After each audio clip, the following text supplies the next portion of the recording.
Hey guys, Scott Patton here. I'm just out here in the shop today doing some work, and I actually just picked up a little deal that is really coming in handy on a lot of different ways, and I actually bought it to help me make my own homemade dice out of it to save some money on those things when you're drop shotting them and stuff. But since I've bought this tool, it's really got a lot of different uses, and I just want to kind of pass this along to you guys, and it's very inexpensive. And that's a rubber threader, and this one here is made by Decoy. We'll have a better shot of that. It's hard to see, I know, but this thing is a threader, and these actually develop through fly fishing. To where they develop through is their bobbin threader for fly fishing, and you can buy different ones besides this Decoy one. But it looked like the handle and everything was made on this one a little bit heavier, so I thought, some of the others are like $6. These were like $10 on Amazon. And I think you can get them different tackle stores and stuff like that. So, shop your local tackle store if you want to, if they had these in shop. But it's just a bobbin threader in fly fishing. So if you got a fly fishing shop nearby, you can go in there and pick one up too. But again, I chose this one just because the handle and everything seemed like it was better made, and it'd take a little bit more abuse and all that kind of stuff. So it's a real simple tool. And again, we'll go back starting out with the, making your own dice for drop shotting and stuff like that. And guys, I'm going to use my glasses just so I can see this stuff better. Get my glasses here. And I was just out here rigging me up some of them. Here's one that I've already rigged up. You can see that right there, guys. And, that's all homemade. It didn't hardly cost nothing. Instead of spending $15, $12 to $18 on these things, you can make your own. But I've got these big sinkholes, and this actually seemed like to me the biggest piece of plastic I had that I'm going to use. So you could use like a 6-inch sinkhole, the bigger ones and stuff like that. A lot of companies make them. This is a fatter one, so like I said, you can see the plastic's real thick. I'm just going to cut me a piece of it, probably close to ½ inch maybe, something like that. So then what I'm going to do is I'm going to take this threader, and I'll have her, we'll show this up close too, but you're going to just take this thing and it slides right through that plastic, guys. I don't know if you can see that or not, but it slides right through that plastic. And then I'm going to take a piece of my living rubber. I've got a lot of little pieces. I make all my own baits and stuff. So I keep all these little strands. And, this actually just comes off living rubber. You can use living rubber like this, okay, which I think is going to have more action to it. Or you can use your tabs, your different tabs, material and stuff like that you got for making spinnerbait skirts and stuff. So back to making my dice. So after I stick that all the way through there, you guys, what you're going to do is just barely thread that on there, okay? Stick it in there, thread it on there, and then I'm going to take, and you want to keep it kind of short because you got to pull this through there, okay? And it'll hold itself in place, but you're just going to pull that through just like that right there, guys. Boom, it just popped through, okay? So I'm going to take it out of my threader. And I can make these as long as I like, okay? See that right there? So I'm going to go ahead and cut that piece right there. And once you put them in there, you can pull them and adjust them because, with that living rubber, that living rubber is pretty stretchy. Most of this material is. So then after that, like I said, I'll just do a couple of these. I'm going to show you some other little deals I'm doing with this bait. Just stick that thing right through that plastic. You kind of got to hold it and pinch it in there. You can't hold it by the handle, stick it through, it won't do it, you guys. You got to push it all the way through to where that opens up right there. Okay, you can see that little thing right there, because if it doesn't open up, you ain't going to get your living rubber stuck through there. Cut me a little piece of the material. And you can do different colors. You don't have to do it all green. I'm just trying to do all these the same color because these are some I'm going to be fishing with this coming week. I'm going to go out and do some drop shotting with these. Alright, so you can just slide that back through there. Boom, just like that. Pull that out of that material. There you have it. So you get an ideal. I just trim that in. Keep all your little pieces, like I said. This is very inexpensive. And this is one that I've already done. I've mixed the colors. Right there, guys, you can see that. It's really cool. I've stuck some through the end of it like that too. Through the parallel with this end. Again, I'll do this one more time through here. Stick that through there. I know my wife ain't seen this yet, so she's like, wow, that looks like fun. I'm sure what's going through her head. She likes these little things like that. She's trying to keep from laughing right now, guys. Ain't you, Donna? Yeah, I know you won't play with this. All right, so anyways, she likes gadgets, that's for sure. But anyway, so we'll pull that through there on the end like that, guys. You always cut that a little bit longer. You always trim them up and stuff. But you know, like I said, this is to get started. But this is a finished one that I've already done, you guys. It's really cool. Okay, so you know, and that's what I bought this thing for, is to use this to make these dice and stuff. I've seen some other guys that do some videos on this. I thought, you know, that's pretty cool. I'm gonna do this too.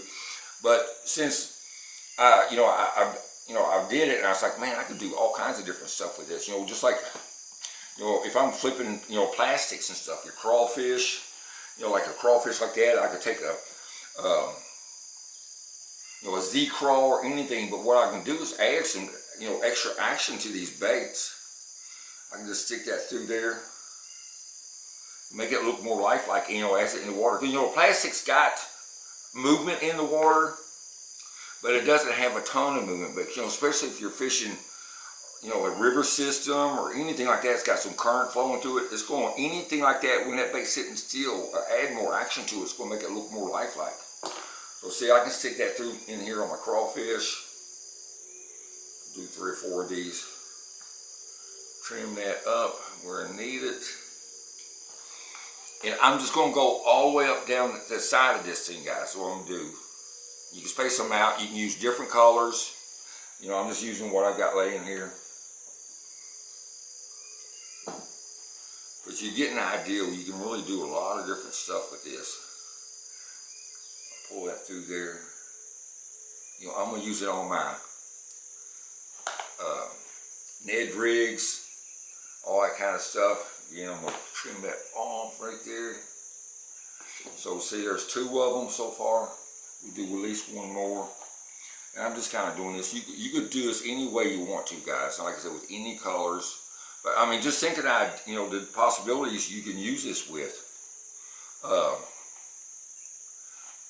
You know, plastic worms, Senkos, you know, like I said, your crawfish and stuff like this, your flipping baits like this. But anyways, this is really neat. You see the difference that's adding to it. Now, if I'm going through and fishing, you know, say the fish are bedding and stuff like that, I promise you that extra action you're going to get out of that bait when it's just sitting still there. And you can even trim these up short. You don't have to leave them long, you know. You can trim them up like that.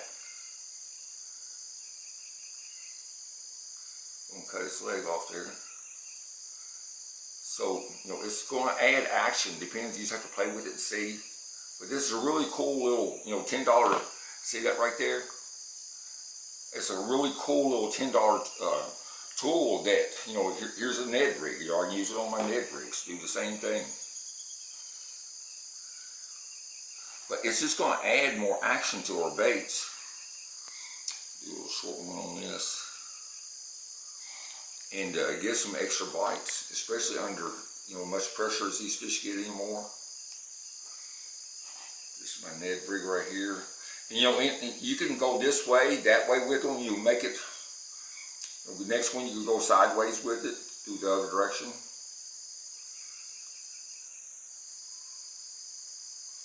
Just like that. Find a loose piece of material. I'll show this up close, you guys, just so you can get a better picture of it. But like I say, for $10, man, you can't beat this. This is too cool. I know it would be in my boat and in my shop. I'll trim that one there, trim that one there. You see the difference you can do with it with your Ned rigs and stuff like that. You can put several legs on there. You can put 5 or 6 more on there. We're going to do different colors.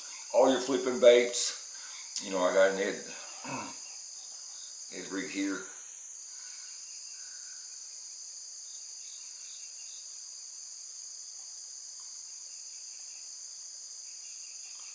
You see that, guys?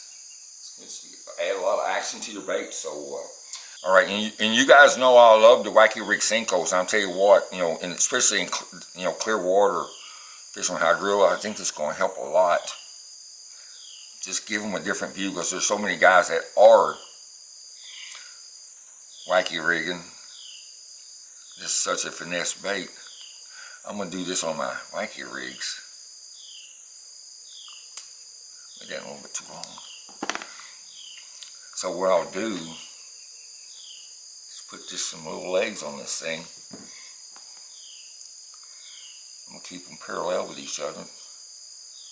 I don't think I want to go overkill with it, but just add a little bit more action to that thing as that thing's falling in the water. The bait itself is going to quiver, so it's going to make these little legs quiver even more. You see that right there? See what I'm doing with that, guys? I probably should have kept this quiet, but I figured I'd share it with everybody. I'll put one more in there. And I could do different colors, of course. Turn around my finger. Whip. Alright. Probably easier done with a longer piece. Alright, so pull that in there. And like I say, it's important to pull that up where that locks that in, guys. That way it won't slide out like it just did. Pull that on through there. Alright. See what we can do to our wacky rigs and stuff, guys? Is this not awesome? Super cool, just see me sitting there holding it, how much it shakes. You don't want these things. This is too cool. This is just really cool, guys. All right. I just want to pass this along. If you guys come up with any other deals too, and I think honestly, this might work good too. I don't have any frogs I need to replace, but like when you're replacing the legs on a rubber frog, this probably work real good too. I think you can stick that all the way through those frog legs, stick your living rubber to there and pull them through, you guys. So it's a really cool toy. Like I said again, this is a decoy. It's well made, and I recommend this one just because I think it's worth the extra $2 or $3 you can spend. You can buy different ones out, fly fishing shop. But just want to pass this along, you guys. Hope this help you out. If you got any ideas on anything that you might use this for, just let me know and leave me the comments. And I appreciate you guys. We'll see you next time.